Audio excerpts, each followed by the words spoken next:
तो देवता में से कोन देवता आबे अहाँ सब में नाम कहियो तो एकटा रकतमाला पहले लुकेश्वरी पहले लुकेश्वरी हाँ तकरा बाद तब कारूबीर तकरा बाद तकर बाद बंदी अच्छा बंदी आ तेकर बाद अहाँके तऽ भेल लालाजी ठीक छै तऽ लुकेश्वरी के कहियो तो लुकेश्वरी का अब बुची का निकाला अब कनी लिखा दे अथी कर दे की कहली कहे छै एक फोटो ले जाय जेतिन त सीन लेते त दोसर कपड़ा बदल लेतन से नहीं वैसे नहीं कोनो मतलब गीत खाली लिखबै क्या तो बाजू ने कहियो वैसा नहीं कोनो एकर कोनो कैसे थोड़े लिखबै न कहबै त हां एहि में अपने आबि जेते ओकरा हम धीरे से लिख लेबै अहाँ कहियो ना हां नहीं तो ई लॉक हाथ में तबे कहियो सीन छोड़ दियो अहाँ खाली कहियो गीत गाबू ना लुकेश्वरी के गाबू साफ गाबू साफ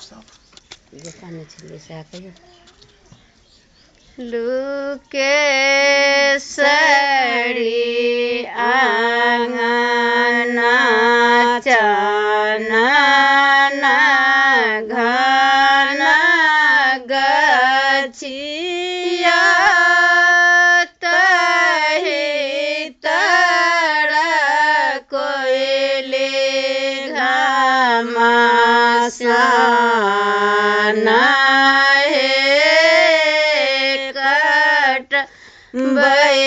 बैचाना गाछ दुनू आदमी गबे तो लिखल नहीं हेतै तो आवाज मिले जुले एक आदमी फिर एकटा वो गबथिन एकटा अहाँ गाबू एक आदमी कोइ एहि दुआरे नहीं तो वो जे सुनबै जे बाद में तो वो गड़बड़े हेतै तै दुआरे एक आदमी गाबू से पहले कहती कोनो बात नहीं गाबू ना जिनका होइया हां गाबू तो इनका नहीं जानी हम एकटा हो बेटी कोनो बात नहीं छै त शुरू से कहबै लुकेश्वरी आंगना चनना घना गछिया तहि तर कोइली घमासाना कट बैचाना गाछ बेर बैयांगना छुटी जेत कोइली घमासाना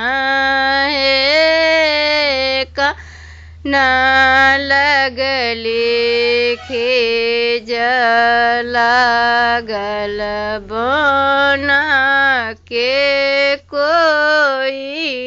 कोइलिया छुटी गेला कोइली घमासाना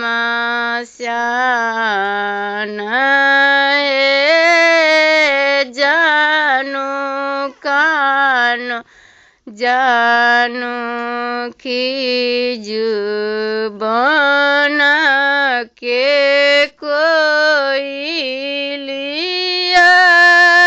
रही जे त कोइली घमासाना जहे बना जेब कोइली रहे जेत तोर निशान जानू ढारू नैना से लो रहे सोने से मेरा कोइली तोर दोनों पखिया रूप से मेरा एब दुनु ठोर है जहे बना जेब कोयली रुनु झुनु बला रही जा कतमाला के निशान है। ये रकतमालों का नाम है ये? हाँ। ये कौन रहे? गोसाई के गीत चले। ये माने ये जो लुकाश्री करे है ना? हाँ तो दोनों गोसाई निकल था की। अच्छा अच्छा।